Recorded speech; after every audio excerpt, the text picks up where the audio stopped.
I have been to Israel where ICE agents and DEA agents and other three-letter agencies train with the Israelis, and they bring those tactics back here. Families are suffering every day on the oppression that we export.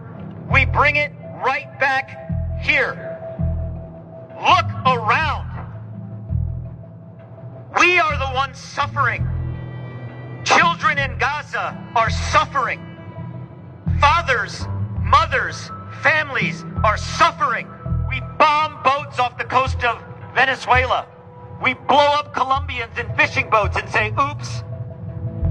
If you don't think that won't come to your neighborhood, think again.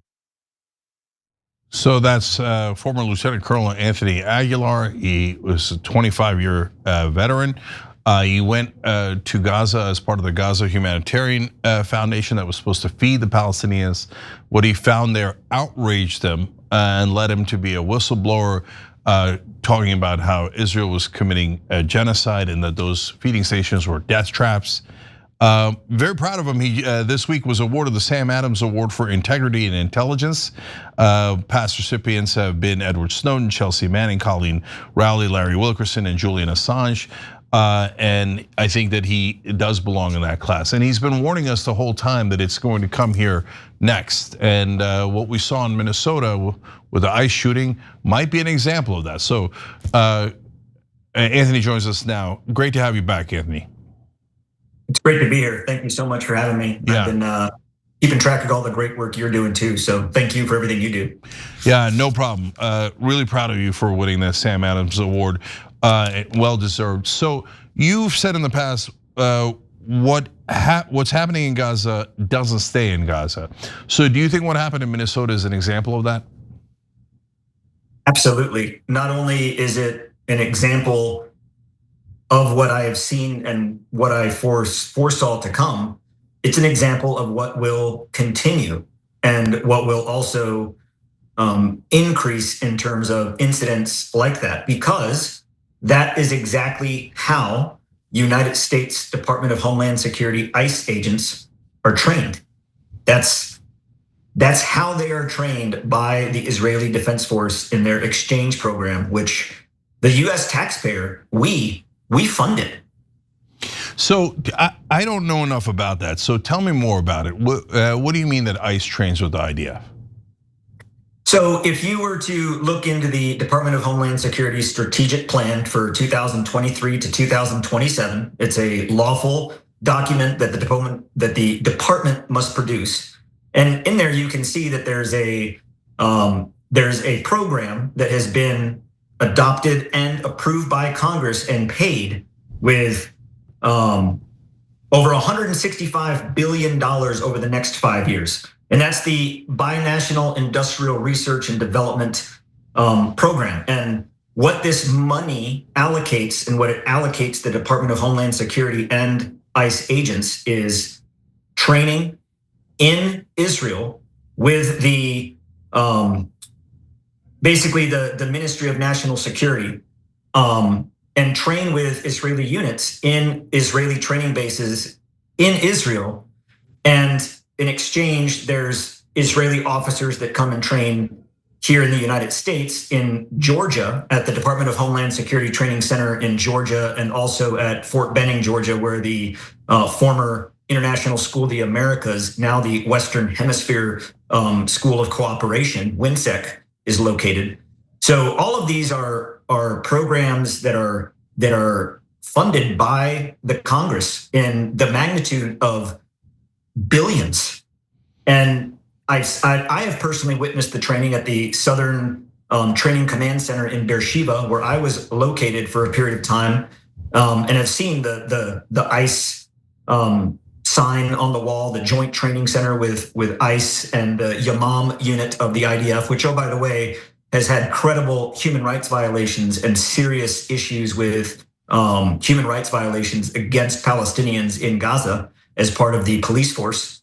And the training base they train at and further in the Negev desert, they call Little Gaza. And they train on these tactics. And I saw it.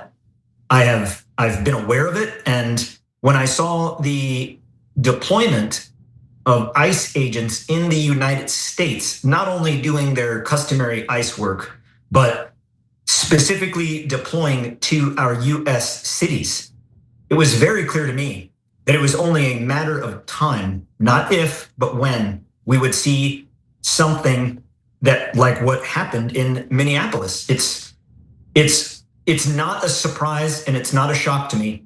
It is tragic. It is horrible. It is disgusting. An American citizen, a mother of three, a widow and a single mom shot and killed in cold blood and then celebrated by our president, our secretary. Today, Bruce Fine, Senator Fine from Florida said, if you mess with DHS, you'll get what Rachel got. That's the environment we live in right now with our Congress, and it's deplorable. Yeah, probably Randy Fine, the congressman. Randy Fine, I'm sorry. Yeah. Randy Fine. Yeah. So I want to be clear about something though, Anthony. So I get that our military trains with the Israelis, which is already disturbing enough. But do we know that ICE or local law enforcement trains with the Israelis? Oh, absolutely. That's the entire intent of the Department of Homeland Security bilateral nation training program that's written into the Department of Homeland Security strategy that is funded by Congress in 2 House resolutions and is specifically for the training of ICE agents, Department of Homeland Security agents, not only the field agents like what we saw in the video in Minneapolis of the armed agents on the street, but also part of the staffs and senior leadership who train at the Ben Gurion Training Center, and they train on programs like Palantir, they train on surveillance, they train on data collection, and they're not doing that to use on an enemy against the United States. They're using it against our citizens, against us. So yeah, so that leads to the massive problem here because look, all of this is disturbing enough anyway. I don't know why we're intermingling with another government, and let alone not just our military, but law enforcement. But in Israel, the IDF is not used against Israeli citizens, it's used against the people that they occupy and treat brutally, right? In the case of law enforcement and ICE, we're not occupying anyone else, we're occupying Americans. So what have they been like, what are those tactics that they've been taught? What is the mindset that they've been taught? Have they basically, whether purposely or accidentally, been kind of taught to treat American citizens like they're Palestinians and the law enforcement is like the Israelis? Well, that's the exact, you hit the nail on the head. They are trained to use their tactics against those that they occupy. When American ICE agents and ICE staff train in Israel with these IDF or Ministry of National Security units, they're being taught those same tactics, how to treat a population that you are oppressing and violate human rights and violate dignity, and a very aggressive posture of shoot first, ask questions later. When in doubt, shoot. And we see that over and over and over again. The lack of restraint or patience, or what I like to call tactical pause to allow a situation to develop, not antagonizing and not trying to make the situation worse.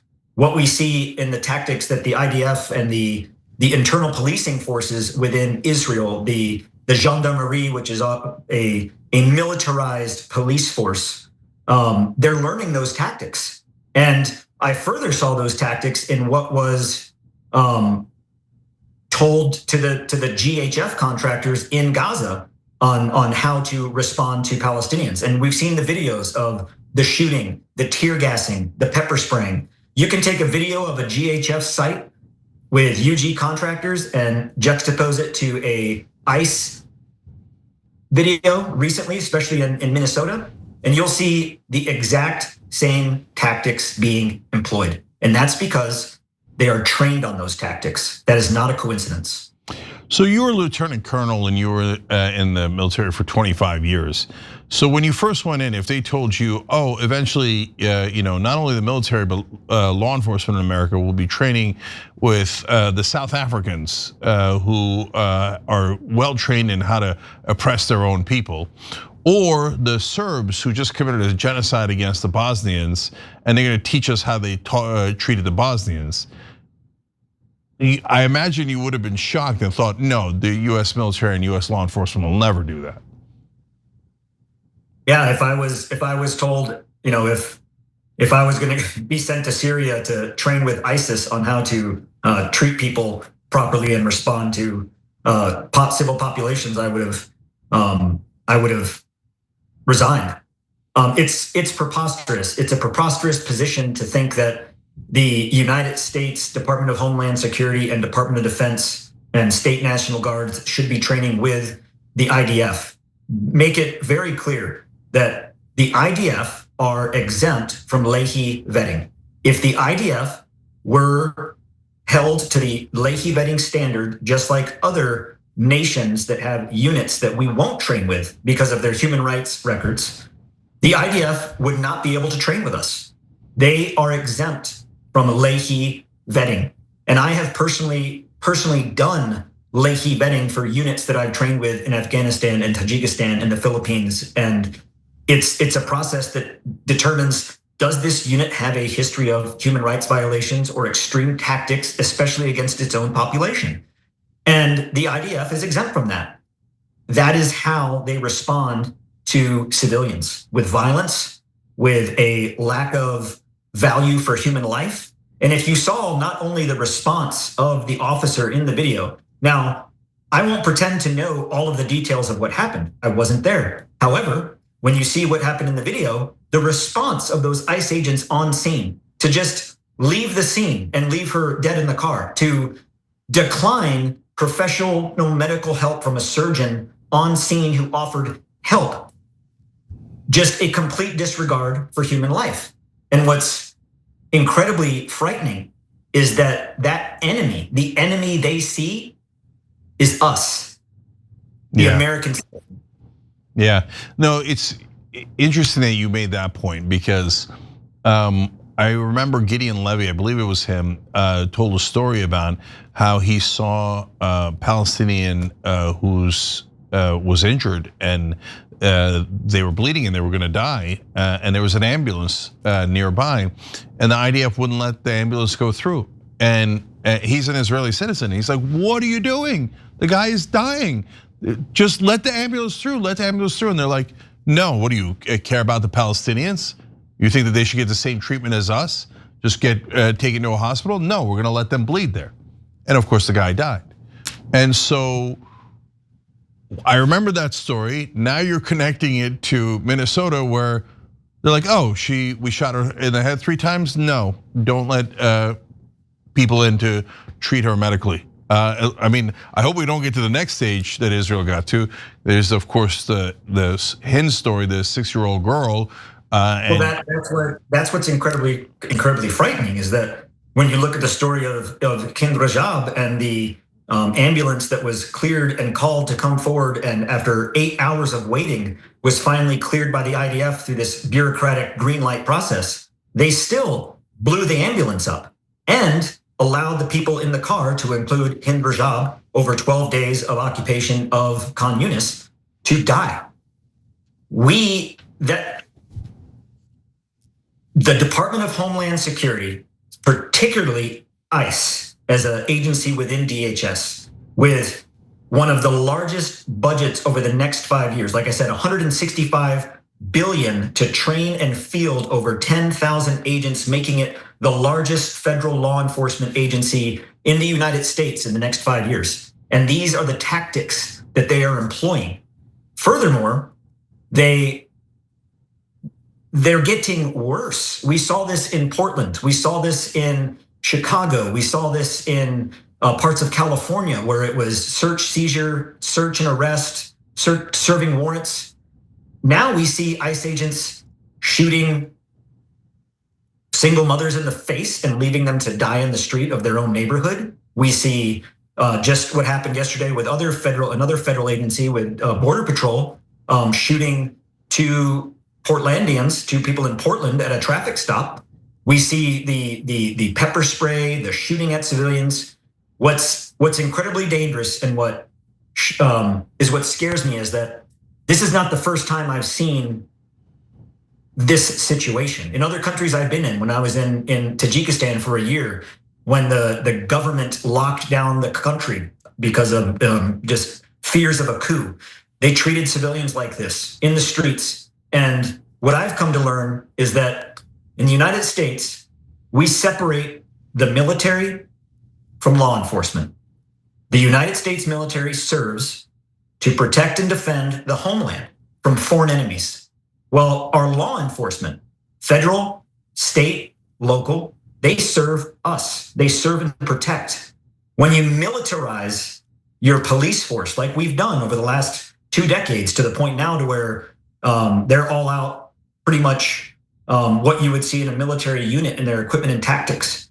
When the police become the military, the enemy is us, the citizen, the everyday American going to the grocery store or driving her minivan to leave an area, gets shot 3 times in the face and left to die on the street of her own neighborhood. Not in a war zone, not in a third world country, not in a area where there's riots going on. Everyday America. And the administration says, well, it was her fault. She shouldn't have been there protesting. It was her fault. Yeah. It's disgusting. And every time the Israelis kill Palestinians, what do they say? They say it was their fault. They made us kill them, right? And here we are at home now saying, oh, she made that officer kill her. So look, for the folks at home that might not know what lay vetting is, so that's when our military, when we work with other countries, and we do train with other countries, the military, not law enforcement.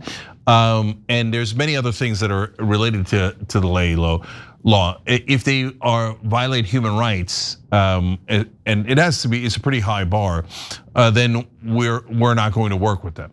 But there is an Israeli exception. The Israelis are allowed to violate any human rights that they like, and the Leahy vetting is never applied to them. In fact, Anthony, so again, military cooperation already problematic. Leahy vetting should apply to them, but it doesn't. But when you get to law enforcement, if they said to me, we're gonna send law enforcement to go train with the Saudis, I'd say, wait, why? Are the Saudis particularly good at, at valuing freedom and human rights, etc.? And when you say that we're sending law enforcement in America to train with the Israelis, and you ask the question why, it's not just a matter of, hey, I'm worried about their record and what they've done in the past. It feels like the only reason for American law enforcement to train with the Israeli military or the Israeli law enforcement is so that they could learn the one thing the Israelis are good at, which is occupation. That's their expertise. Is that why we're sending people to learn how to occupy our own citizens? Again, excellent point. Exactly. As an example, in the Department of Defense as a Special Forces Operational Detachment Commander, when we're not deployed to combat, we do training missions throughout the world. 2 different options for these. Joint combined exchange training where we train with another military, or counter-narcotic terrorism or counter-narco-terrorism law enforcement, where we'll train with another host nation's paramilitary law enforcement units. We do this all over Southeast Asia. We do this all over the Levant. And the premise of that is that as a commander, as a detachment commander, before I execute this training mission, it is incumbent upon me. I could be sent to Leavenworth if I don't do it, to coordinate with the unit that I'm going to train.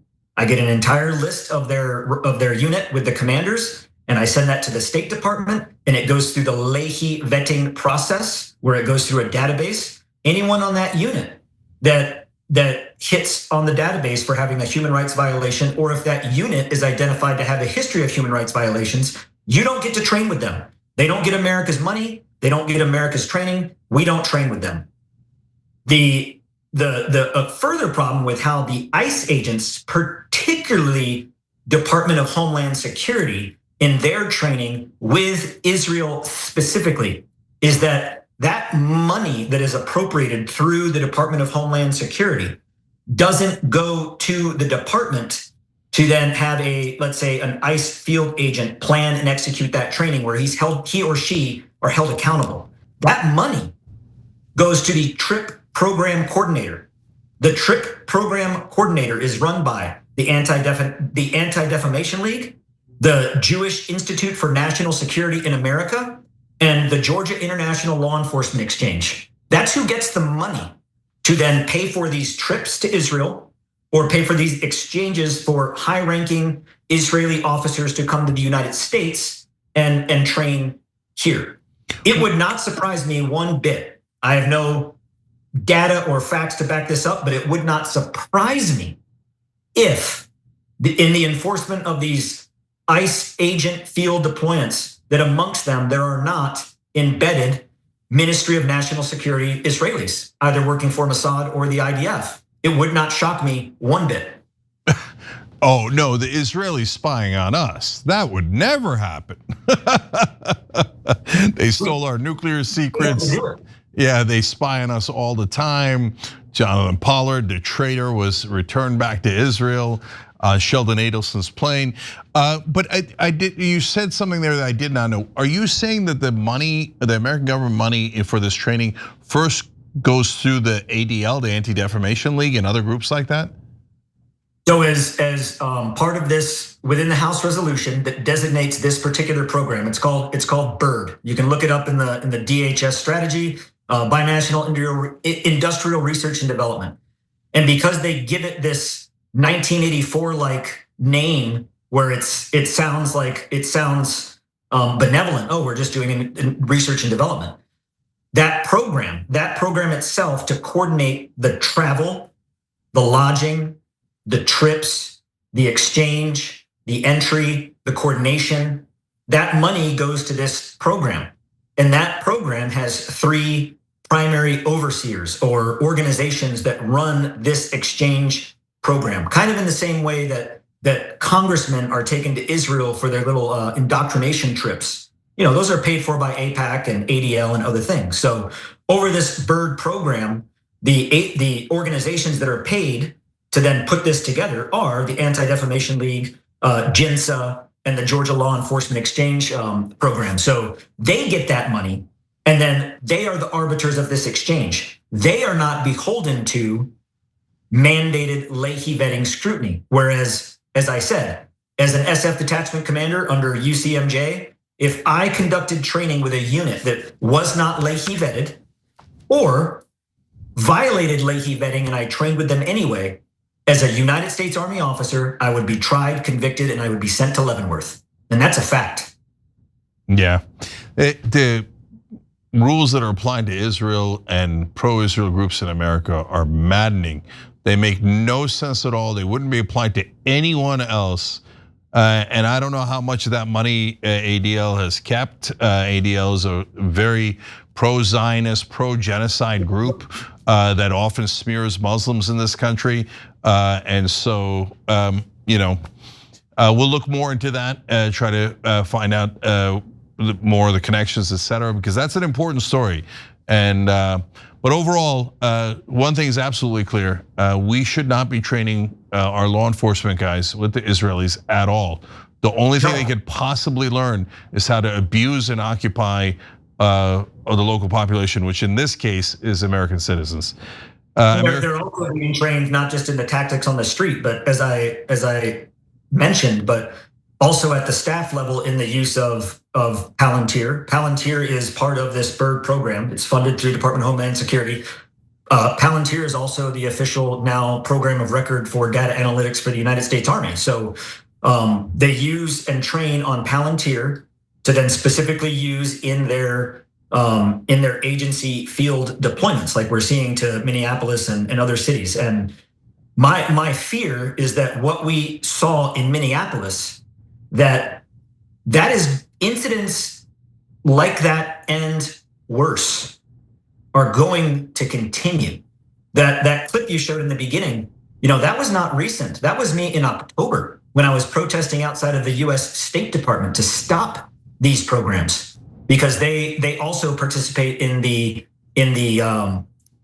allowance of not doing Leahy vetting. Leahy vetting goes through the State Department. So they waive that requirement. So when I was protesting this, that was at the State Department.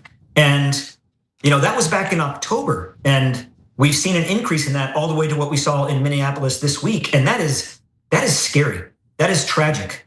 I'm as an American, as a husband, as a father, I'm scared. Like if there was some protest or an ICE raid or something going on in my neighborhood and my wife is out for a jog and is in the wrong place at the wrong time, she could be killed in the snap of a finger. So what I think every American should remember and think is that what happened to Rachel Good in Minneapolis, that can be any one of us any day of the week. She was pulling out of her neighborhood and got shot 3 times in the head. Yeah. Well, we're all Palestinians now. All right. Lieutenant Colonel Anthony Aguilar, an American hero. We appreciate you for joining us. Thank you so much. I'll see you again soon, and thank you for everything you do and for keeping up the voice and standing strong against the machine. You're a hero. Thank you. Thank you, brother.